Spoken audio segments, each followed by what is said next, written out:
salaamaaleykum sama gars yi xoolal kii dafa tëgg fi yow câble informatique RJ45 yi ngay alimenter courant moo tax fii yëpp doon taax xoolal lii lii yëpp da doon taax parce que kii dafa naroon créer incendie pour rien xoolal sama pince bi gis nga xoolal yàq na pince bi de parce que normalement lii man dama foogoon dafa am kër gi dafa am interphone moo tax gars yi boo leen ñëwee si kër di def dépannage bu yaboo ngeen vérifier parce que mun nga gis sax benn câble informatique nga foog ne câble informatique la fekk na gars yi dañ ko alimenter courant parce que gars yi lu leen neex la ñuy def bon sûrement dafa génn ci kër gi fële nekk genre sonnerie si extérieur bi xoolal lii rek mënoon na fi créer incendie xoolal xam nga lii rek kii mënoon na fi créer incendie câble yii mënoo leen lii du pour loolu lii courant faible la câble yi lu mu mën a tenir mooy nga alimenter ko ay 12 volts ay 24 volts mais nga bëgg fi alimenter courant 230 volts xam nga yii moom c'est déplorable quoi te yii moom liggéey maa tey la quoi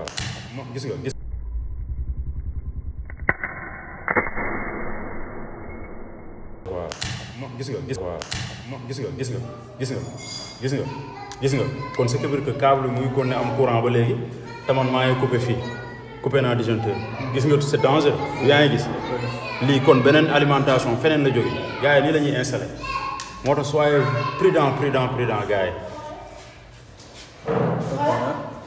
lii dafa am courant RJ45 bi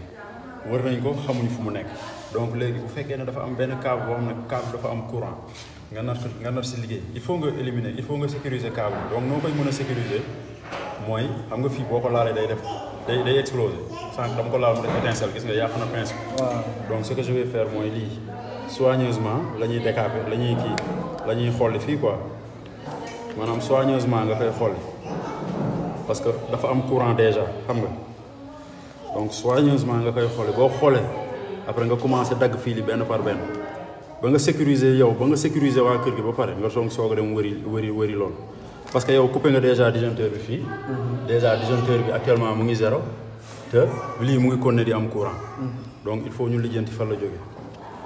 waaw sûrement beneen compteur la quoi xam nga gars yi moom sama gars yi dañoo am fit